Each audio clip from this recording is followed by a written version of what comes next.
the issue of the Office of General Counsel, how it's appointed, its extensive power, has been the subject of comment by many people. Several of the constitutional officers, people in government, have come to us saying, you need to look at this. So you join a number of folks who have raised that issue. One of the things I did want to ask you is we try to understand better the power of the Office of General Counsel. When you first proposed your J bill, which was to make the school board members appointed as opposed to elected, that document, that J bill, was crafted by the General Counsel's office, correct? It necessarily. And at that time, did they bring to your attention the constitutional issues involved with having an appointed school board when Section 4 of Article 9 says it should be appointed, should be elected?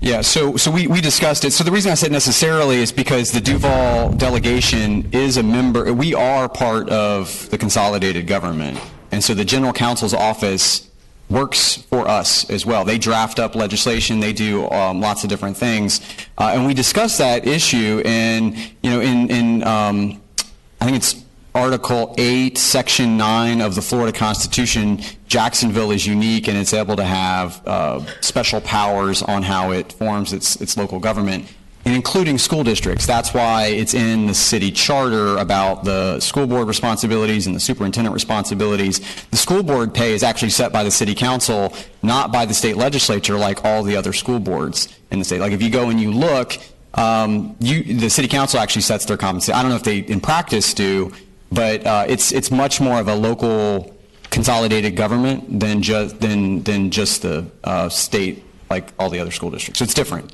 So just so I'm clear, because I was going to ask the General Counsel that question too, you were advised by them that the charter of Duval County trumps Article 9 of the state constitution?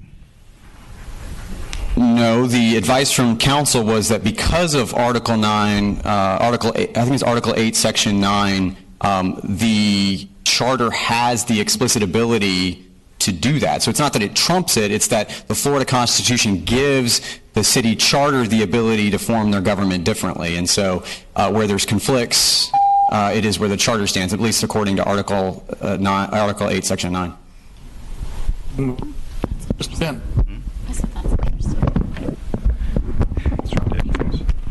Thank you, Mr. Chairman and Mr. Fischer. Could General Counsel weigh in? I mean, I know you. I'm sorry to interrupt Mr. Finn's time, but we're actually going to be having that discussion at our next meeting. We're going to be having a memo coming from the Office of General Counsel on that topic. So stay tuned. All right. All right. Go ahead and begin. Mr. Fischer, I appreciated your comments on suggestions on the General Counsel.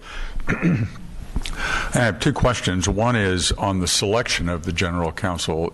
You suggested that the people who ultimately would be the clients, in effect, of the General Counsel have a role in selecting him or her. How would that work? I mean, I think you just said there's so many of these customers, including yourself as the chair of the delegation. How do you see that practically working? So, I just want to say that even though I'm the chair, the board hasn't taken a position on any of these issues, so I may speak in my capacity as chair, but not on behalf of the full board. What I think is that, ultimately it should be left up to you guys to figure out who those constituents should be, but I do think it should be partially elected and partially, because some of those are appointed, but